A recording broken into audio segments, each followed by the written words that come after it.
নমস্কার। শহরের কথা আপনাদের সবাইকে জানাচ্ছে আন্তরিক প্রীতি, শুভেচ্ছা আর অভিনন্দন। আমি পার্থসখা অধিকারী। আজ পড়ব আমার একটি কবিতা, স্বপ্নরা কোমাতে চলে যায়। কবিতা স্বপ্নরা কোমাতে চলে যায়। মানুষ কিন্তু এখনো মানুষ হয়ে ওঠেনি। আসরিক প্রবৃত্তি তার স্নায়ুতে স্নায়ুতে। অসংযমী যৌনতা, ক্রোধ, লোভ লালসা, অহংকার, পরশ্রীকাতরতা আর ভেদাভেদ জ্ঞানে আপন পর বাছায়ে সে এখন ক্ষুধার্ত ব্যাঘ্র।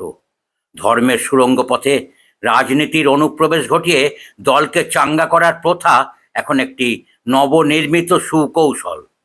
তাহলে কি ধর্মের ভিত্তিপ্রস্তরে অধর্মের অট্টালিকার প্রতিশ্রুতি ও প্রস্তুতি পর্ব, নাকি বাঁ কলমে অধর্মের প্রতিষ্ঠায় ধর্মের জিগির তুলে হানাহানি টানাটানি?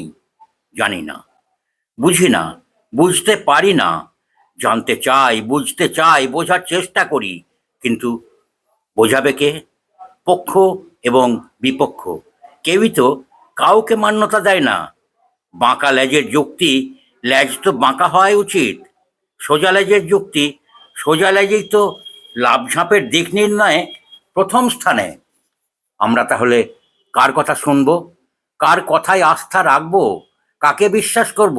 বলুন না, কাকে মান্যতা দেব? রাজতন্ত্র, সমাজতন্ত্র, গণতন্ত্র, নাকি স্বৈরতন্ত্র? সংবিধানের সেকুলারিজম, সোশ্যালিজম, কাকে দেব উত্তীর্ণতা? কি হবে নির্ভরতা? কে হবে আগামীর গাইড?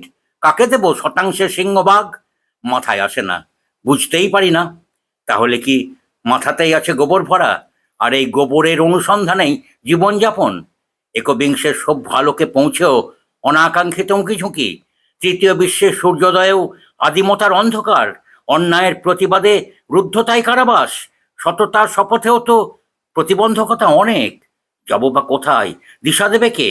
একান্তে ভাবতে ভাবতে বাক রুদ্ধ হয়ে যায়, জীবনটা ভারী হয়ে ওঠে, স্বপ্নরা কমাতে চলে যায়, অস্তিত্ব হারাই আমি বিবস্ত্র আবেশে। নমস্কার, সবাই ভালো থাকবেন, সৃজনে থাকবেন, আর শহরের কথাকে সাবস্ক্রাইব করে শহরের কথার সঙ্গে থাকবেন।